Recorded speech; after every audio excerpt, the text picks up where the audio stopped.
Hi hello everyone. Last video के अंदर हमने देखा था development of corporate governance in America.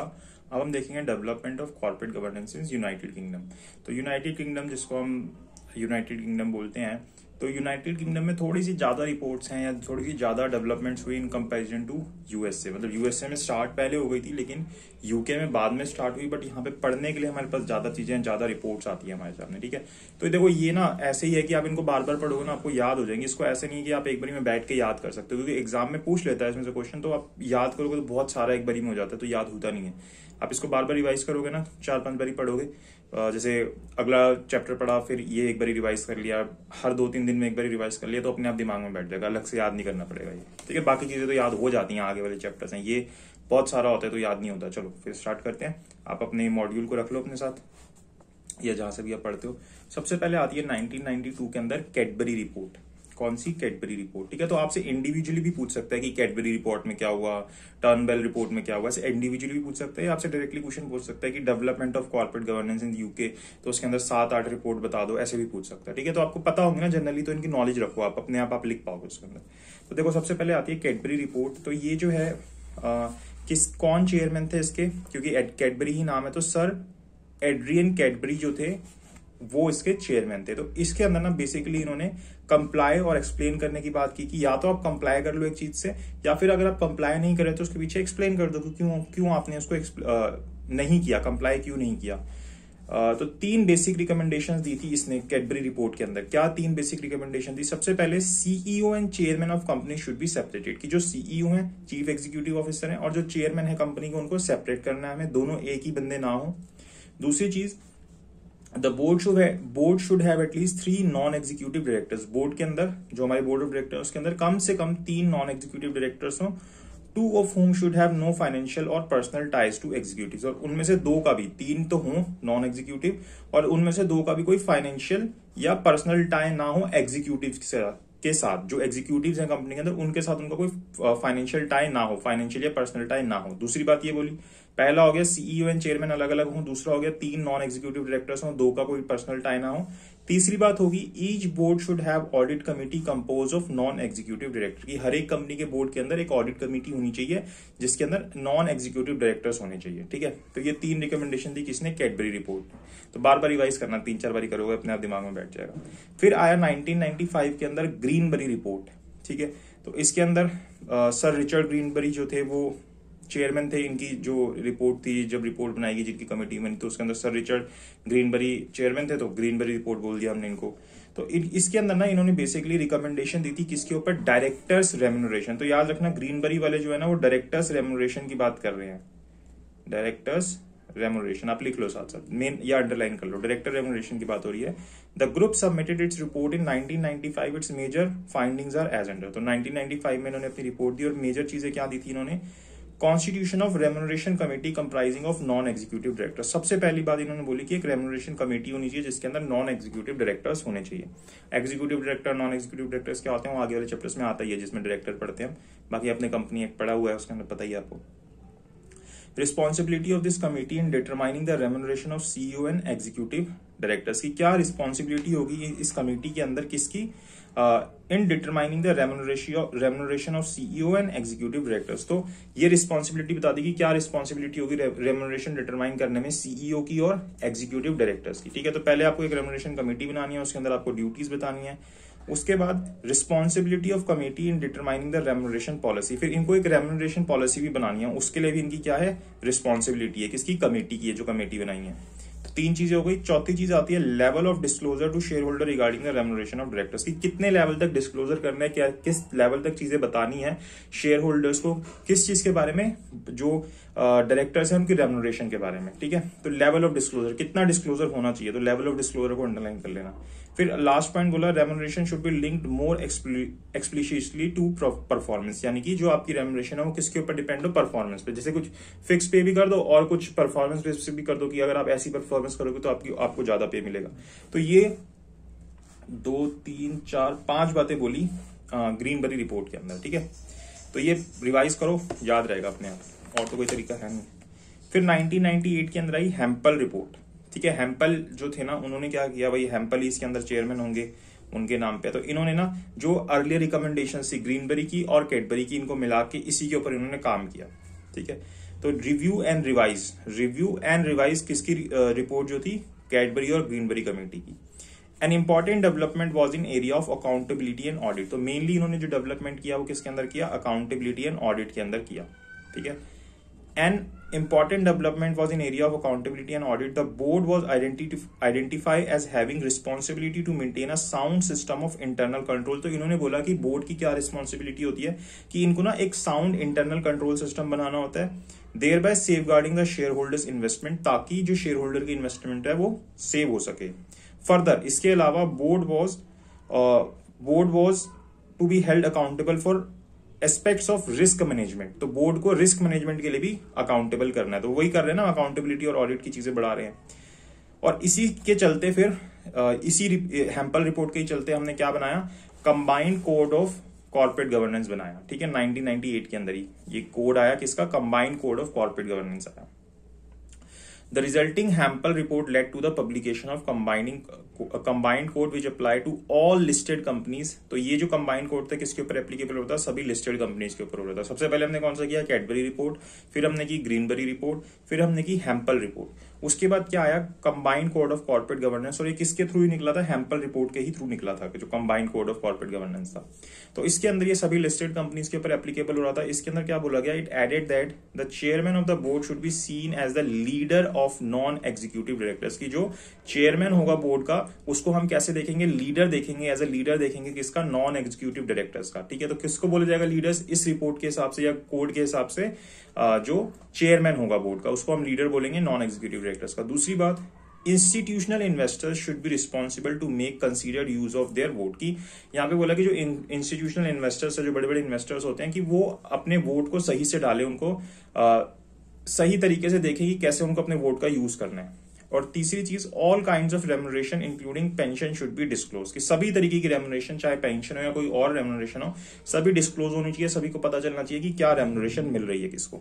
तो ये तीन चीजें combined code of corporate governance में पूछा। ये अलग अलग से भी रिपोर्ट आ जाती है कि कैडबरी रिपोर्ट में क्या बोला, ग्रीनबेरी में क्या बोला, हैम्पल में क्या बोला, या combined code of corporate governance में क्या बोला, ठीक है। फिर 1999 के अंदर टर्नबुल रिपोर्ट आई। इसके अंदर क्या बोला, the Turnbull committee was establish to provide direction to the internal control requirements. तो बेसिकली ये कमेटी क्यों बनाई थी, ताकि हम इंटरनल कंट्रोल रिक्वायरमेंट्स के अंदर डायरेक्शन लेके आ सके कि किस तरीके से इंटरनल कंट्रोल रिक्वायरमेंट्स हैं ऑफ द कंबाइंड कोड। ये जो कंबाइंड कोड में सबसे पहले बोला था ना, इसी चीज के लिए बोल रहे हैं, including how to carry out risk management, कि भाई कैसे हमें अपना रिस्क मैनेजमेंट कैरी आउट करना है। The report inform directors that, तो इस रिपोर्ट ने क्या इन्फॉर्म किया डायरेक्टर्स को, of their obligations under the combined code with regard to keeping good internal control, की किस तरीके से हमें अच्छा इंटरनल कंट्रोल रखना है, उसके रिगार्डिंग डायरेक्शंस दी, ऑब्लिगेशंस बताई बोर्ड की। इन देयर कॉम्प्रोमाइज और having good audits and checks to ensure the quality of financial reporting and catch any fraud before it becomes a problem, कि किस तरीके से हमें फ्रॉड को पकड़ना है कि वो प्रॉब्लम बन जाए उससे पहले। तो ये सारी चीजें यहाँ पे टर्नबुल रिपोर्ट के अंदर बताई गई। टर्नबुल कमेटी पब्लिश, तो एक टर्नबुल कमेटी ने क्या पब्लिश किया, internal control guidance for directors on combined code. तो ये जो कंबाइंड कोड आया था ना, इसी के लिए इंटरनल कोड गाइडेंस निकाली किसने, टर्नबुल रिपोर्ट ने। तो आप ये याद रखना कि इंटरनल कंट्रोल गाइडेंस निकाली गई किसके द्वारा, टर्नबुल रिपोर्ट के द्वारा। किस चीज के लिए निकाली गई, जो combined code of corporate governance था उसी के लिए, कि इंटरनल कंट्रोल को कैसे करना है, उसके लिए गाइडेंस दी गई बोर्ड ऑफ डायरेक्टर्स को, ठीक है। तो ये 1999 के अंदर हुआ। फिर 2001 के अंदर Myners review of institutional investment, Paul Myners, उन्हीं के नाम पे रिपोर्ट का नाम रखा गया। Institutional investment in UK are review published in 2001। तो इनका एक रिव्यू पब्लिश हुआ था, इंस्टीट्यूशनल इन्वेस्टमेंट इन यूके करके, was commission by government to consider, ये किस लिए बनाया गया था, किस चीज के लिए, to consider whether there were factors distorting the investment in decision making of institutions. की क्या कंसीडर करने के लिए, वेदर देयर वर फैक्टर्स, की क्या कोई फैक्टर्स थे डिसऑर्टिंग द इन्वेस्टमेंट, की जिसके कारण इन्वेस्टमेंट क्या हो रही है, डिस्टोर्टिंग हो रही है, distorting the investment decision making of institution, जिसके कारण जो इंस्टीट्यूशन के डिसीजन है वो इफेक्ट हो रहे हो। The analysis contained in the report pointed out number of problems. So इस रिपोर्ट के अंदर बहुत सारी प्रॉब्लम्स निकल के आई with the existing structure use by the various type of institutional investors to make investment decisions की बहुत सारी प्रॉब्लम्स है जिसके थ्रू जो इंस्टीट्यूशनल इन्वेस्टर्स डिसीजन लेते हैं तो उनको प्रॉब्लम्स होती हैं। तो ये minus review of institutional investment, basically institutional investment की बात की गई थी यहाँ पे कि उनको क्या प्रॉब्लम होती है। तो आप इतना से याद रखोगे कि इंस्टीट्यूशनल इन्वेस्टमेंट के लिए तो आप इसका लिख दोगे कि अलग से माइनस वाला तो कभी पूछा भी नहीं है। उसके बाद हिग्स रिपोर्ट आती है, ये अलग से पूछा गया है। 2003 के अंदर आई थी हिग्स रिपोर्ट। इसके चेयरमैन जो थे कौन थे? सर डेरेक हिग्स थे। तो इसके अंदर the resulting report possess that, इसके अंदर क्या क्या बोला गया हिग्स रिपोर्ट के अंदर? पहली बात, at least half of board excluding the chair be comprise of non executive director. सबसे पहली बात बोली कि आपका जो बोर्ड है उसके अंदर कम से कम आधे जो डायरेक्टर्स है वो कौन से हो? नॉन एग्जीक्यूटिव डायरेक्टर्स हो, चेयरमैन को हटा के। दूसरी बात क्या बोलेगी? That non executive should meet at least once in a year in isolation to discuss company performance की। जो नॉन एग्जीक्यूटिव है उनको कम से कम साल के अंदर एक बार मिलना है आइसोलेशन, यानी कि बिना एग्जीक्यूटिव डायरेक्टर्स के अपने आप में जितने नॉन एग्जीक्यूटिव है उनको मिलना है साल में एक बार कि वो क्या डिस्कस करे? कंपनी की परफॉर्मेंस को डिस्कस करे। तीसरी बात, that the senior independent director to be nominated and made available to shareholder to express and concern to, कि जो एक सीनियर इंडिपेंडेंट डायरेक्टर है उसको क्या करना है? नॉमिनेट करना है और उसी सीनियर डायरेक्टर्स को अवेलेबल करना है किसके लिए? शेयर होल्डर्स के लिए, ताकि वो अपने कंसर्न्स को एक्सप्रेस कर सके उस डायरेक्टर तक, ताकि जो कोई डिसीजन लेना है कुछ भी करना है तो उस डायरेक्टर को पता रहे। Fourth, the potential non executive director should satisfy themselves that they possesses, the potential non-executive director should satisfy themselves that they possesses, कि क्या चीज वो possess करते हैं। फिर उसके बाद पांचवी चीज आई, the knowledge, experience, skill and time to carry out their duties with due diligence, और साथ ही साथ कि कितना टाइम उनको चाहिए, क्या नॉलेज होनी चाहिए, एक्सपीरियंस होना चाहिए, स्किल उनके पास कितना है वो जो possess कर रहे हैं अपनी ड्यूटीज और ड्यूटीज को करने के लिए भी ड्यू डिलीजेंस के साथ। तो ये चीजें बोली गई हिग्स रिपोर्ट के अंदर, ठीक है। तो मेनली 5 पॉइंट्स आते हैं हिग्स रिपोर्ट के अंदर। फिर 2003 के अंदर एक हमारी गाइडेंस ऑन ऑडिट कमेटी आई थी। उसके बाद walker review of corporate governance in UK banking industries को छोड़ दो। फिर शर्मन इंक्वायरी के ऊपर आते हैं 2011 के अंदर। शर्मन इंक्वायरी के अंदर क्या है? The financial reporting council announce the launch of inquiry led by the Lord Sharman to identify lessons for companies and auditors addressing going concern and liquidity risk. तो बेसिकली शर्मन कमेटी क्यों बनाई गई थी, जिसको हम फाइनेंशियल रिपोर्टिंग काउंसिल बोलते हैं, जिसने अनाउंस किया था शर्मन कमेटी के लिए, लॉर्ड शर्मन के द्वारा जो बनाई गई थी, ताकि ये लेसन्स को आइडेंटिफाई करे, किसके लिए? कंपनीज के लिए और ऑडिटर्स के लिए, जो कि उनके गोइंग कंसर्न और लिक्विडिटी रिस्क को बता सके कि किस तरीके से इनको इस चीज में बने रहना है, कि गोइंग कंसर्न कैसे रहना और लिक्विडिटी रिस्क उनको ना हो। तो इसके लिए शर्मन इंक्वायरी बनाई गई थी। फिर 2010-12 के अंदर स्टीवर्डशिप कोड आया।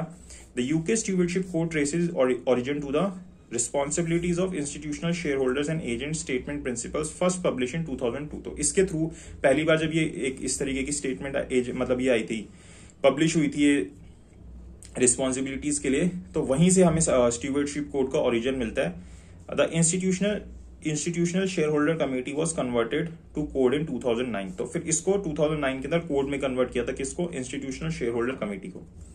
The stewardship code aims to enhance the quality of engagement between institutional investors and corporate to help improve long-term returns to shareholders and the efficient exercise of governance responsibility। तो यह बात आपको समझ आ रही है कि stewardship code का क्या मेनली एम था, कि वो एनहेंस कर सके किस चीज को? द क्वालिटी ऑफ एंगेजमेंट, की जिस तरीके से एंगेजमेंट हो रही है किसकी? इंस्टीट्यूशनल इन्वेस्टर्स की और साथ ही साथ बीच में कंपनीज की, तो उनका लॉन्ग टर्म रिलेशन बना रहा है जिससे कि शेयर होल्डर्स को फायदा हो। Engagement include pursuing purposeful dialogue on strategy. तो एंगेजमेंट के अंदर कैसे उनको कैसे उनको डायलॉग करना है स्ट्रेटेजी का, परफॉर्मेंस का, मैनेजमेंट रिस्क का, तो ये सारी चीजें यहाँ पे सही से हो सके जनरल मीटिंग्स के अंदर। The code is addressed in the first instance to firms who manage assets on behalf of institutional shareholders such as pension funds, insurance companies, investment trusts and other collective investment vehicles। तो इनके बारे में बात की गई थी। उसके बाद 2003 से 2016 के अंदर revision of combined code of corporate governance किया गया, जो हमने पहले कौन से ईयर के अंदर देखा था? Combined code of corporate governance 1998 के अंदर देखा गया था। तो 2003 से 2016 के अंदर अलग अलग टाइम पे इसका रिवीजन किया गया, ठीक है। और फिर एक 2018 के अंदर new 2018 UK corporate governance code आया। तो हम ये सीधा 2018 वाला पढ़ लेते हैं और फिर हमारा ये पूरा एवोल्यूशन हो जाएगा। तो बीच में हमने एक रिवीजन वाला छोड़ा है और एक हमने walker review of corporate governance in UK banking छोड़ा, इतना इंपॉर्टेंट नहीं है ये। अब हम आते हैं new 2018 UK corporate governance code के ऊपर। इन नवंबर 2016 the department of for business energy and industrial strategy, जिसको इन शॉर्ट BEIS बोलते हैं, publish green pepper on corporate governance. Reform की इन्होंने ग्रीन पेपर पब्लिश किया था कॉर्पोरेट गवर्नेंस रिफॉर्म के ऊपर, जिसका मेन फोकस क्या था इस पेपर का, on executive pay and strengthening the voice of the employees and other stakeholders, की किस तरीके से एग्जीक्यूटिव पे हो और कैसे जो हमारे एम्प्लॉयज हैं या अदर स्टेक होल्डर्स है वो स्ट्रेंथन उनकी वॉइस जो है in boardroom. Consequently FRC यानी कि वही फाइनेंशियल रिपोर्टिंग वाली committee made an announcement in February 2017 की, इन्होंने 2017 के अंदर एक अनाउंसमेंट की to take account of the issue raise in BEIS green paper. तो इन्होंने कहा कि ठीक है, जो ग्रीन पेपर में बोला ना, इसके ऊपर इन्होंने इशू को जो मतलब रेज किया कि भाई हाँ ये चीज हमें देखनी चाहिए by undertaking a fundamental review of code of corporate governance की। इसके अंदर जो ग्रीन रिपोर्ट के अंदर बातें बोली गई है, इसके थ्रू हमें अपना जो हमारा UK code of corporate governance है इसके अंदर कुछ रिव्यू करना चाहिए, चेंजेस करने चाहिए। तो on 29 August 2017 the government identify a number of proposal that it intended to take forward including inviting the FRC to initiate a consultation with aim of revising the UK corporate governance code in number of key areas। तो मतलब बहुत सारी जगहों पे अब areas के अंदर change करने की बात हो रही थी। On 5 December 2017 the FRC published for consultation proposed revision of the UK corporate governance code and guide on board effectiveness। तो अब 5 दिसंबर 2007 के अंदर जो FRC था उसने क्या किया, पब्लिश किया क्या कंसल्टेशन के लिए कि क्या मतलब कि जो रिवीजन होना चाहिए यूके कॉर्पोरेट गवर्नेंस कोड के अंदर, और साथ ही साथ गाइड ऑन बोर्ड इफेक्टिवनेस की किस तरीके से बोर्ड इफेक्टिवनेस बढ़नी चाहिए। तो इस चीज के ऊपर इन्होंने पब्लिकेशन की एफआरसी ने, कब, 5 दिसंबर 2017 के अंदर।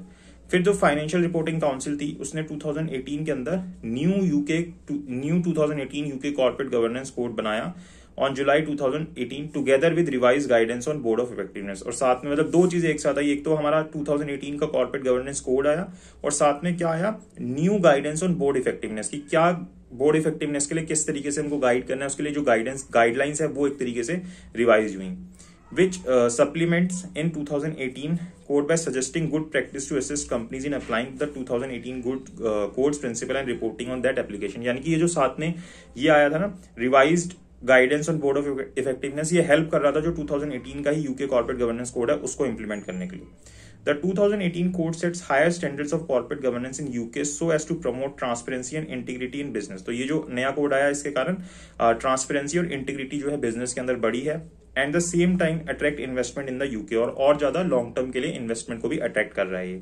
Benefiting the economy and wider society. तो इकोनॉमी और सोसाइटी को फायदा हो रहा है। The 2018 code emphasizes the importance of positive relationship between companies, shareholders and stakeholders। कि भाई यहाँ पे अब एक तरीके से इनके बीच में जो रिलेशन है वो सही सा रिलेशन बन रहा है, कंपनीज के बीच में, शेयर होल्डर्स, स्टेक होल्डर्स के बीच में।